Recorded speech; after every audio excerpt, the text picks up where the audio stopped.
मुझे एक और एक SIP शुरू करनी है अराउंड 5K, तो वो मैं किस में करूँ? नहीं, मैं एक बार दोबारा आपसे आपका सवाल समझना चाहूंगी। आपकी भी एक्टिव SIPs कितने रुपए की चल रही है? 1500 की 3 SIPs चल रही हैं। एक है निपॉन इंडिया ग्रोथ फंड, एक है SBI ब्लू चिप और एक है SBI focused equity. Okay okay, SBI focused equity आपने बताया, निपॉन ग्रोथ या निपॉन इंडिया ग्रोथ, कौन सा फंड है आपके पास? Okay, Nippon India growth fund ji. Okay, और SBI ब्लू चिप एक आपके पास? जी हाँ। तो यानी 4500 रुपए महीने की आपकी SIP है? जी हाँ। ओके, तो अब आपका सवाल क्या है, क्या जानना चाहते हैं वो बताइए। मुझे अराउंड 5K या 10K की और एक SIP करनी है, तो वो कौन से फंड में करूँ मैं विद गुड रिटर्न्स? ओके, और आपका होराइजन 10 इयर्स का है, राइट? 10 इयर्स का जी। ओके, तो हेमंत जी, ये ऑलरेडी स्टार्ट कर चुके हैं SIP 4500 रुपए महीना की। SBI focused equity, Nippon India growth fund, SBI blue chip, यहाँ पर 1500 ईच डाल रहे हैं। 5 या 10 हजार की SIP और ऐड करना चाहते हैं 10 इयर्स के पर्सपेक्टिव से। सजेशंस? जी दीपाली, देखिए इनका जो लक्ष्य है वो 10 लाख है और उनके पास समय, इन्होंने जैसा कहा, मेरे हिसाब से इनको अपनी टारगेट को पूरा करने के लिए करीब 12,000 की SIP करनी होगी। अभी जैसा इन्होंने कहा कि 4,500 की इन्वेस्टमेंट कर रहे हैं, तो कुल मिला के और 7,500 से अपनी अगर SIP बढ़ा सके, क्योंकि इनके पास समय बहुत लंबा नहीं है।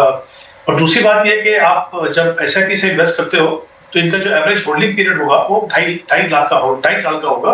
तो उसके हिसाब से जितना जल्दी हो सके, जो दोनों का डिफरेंस है, जितना अमाउंट उनको इन्वेस्ट करना है और जितना वो कर रहे हैं, जितना जल्दी हो सके उसको आप पूरा कीजिए। तो 7,500। उन्होंने अच्छी बात यह है कि सूरज ने कहा भी है कि वो क्षमता है उनकी इस समय इतनी इन्वेस्टमेंट को बढ़ाने की, तो ये एक अच्छी चीज है। अब इन्होंने कहा कि 3 फंड्स हैं इनके पास। निपॉन इंडिया ग्रोथ फंड जो मिड कैप कैटेगरी का एक अच्छा फंड है, उसमें आप बने रह सकते हैं। SBI फोकस भी एक अच्छा फंड है, उसमें आप बने रह सकते हैं। दूसरा SBI ब्लू चिप है।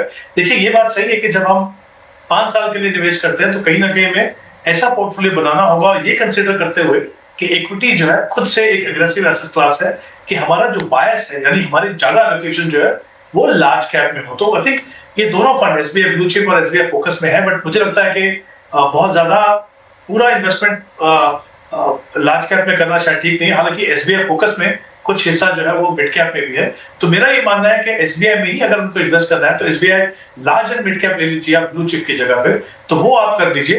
एक मैं चाहूंगा कि मल्टी कैप फंड ले लें, क्योंकि पहले जब उन्होंने इंफॉर्मेशन दिया था उसमें एग्जिस्टिंग फंड नहीं थे, तो मैं उनके हिसाब से अभी इनको बता रहा हूँ कि एक मल्टी कैप फंड चाहिए तो आप वो ले सकते हैं, या फिर एक और large and mid cap, Motilal Oswal large and mid cap ले सकते हैं। तो ये कुल मिला के आप 4 फंड रखिए और उसी के अंदर अपनी इन्वेस्टमेंट कीजिए। बट अगर इनको पूरा पोर्टफोलियो अगर अलग से बनाना था तो फिर ऑब्वियसली फ्लेक्सी कैप में मैं रिकमेंड कर रहा था उनको, पारंपरिक flexi cap, Invesco India focus fund, but उनके पास एक ऑलरेडी SBI का फोकस फंड है। तो बहुत ज्यादा बदलाव नहीं करना, जैसे मैंने कहा, एक बदलाव और एक फंड इनको ऐड करना है जो Motilal Oswal large and mid cap है। ओके, चलिए, तो ये रही सलाह आपके पोर्टफोलियो को लेकर, आपके एग्जिस्टिंग फंड्स को लेकर।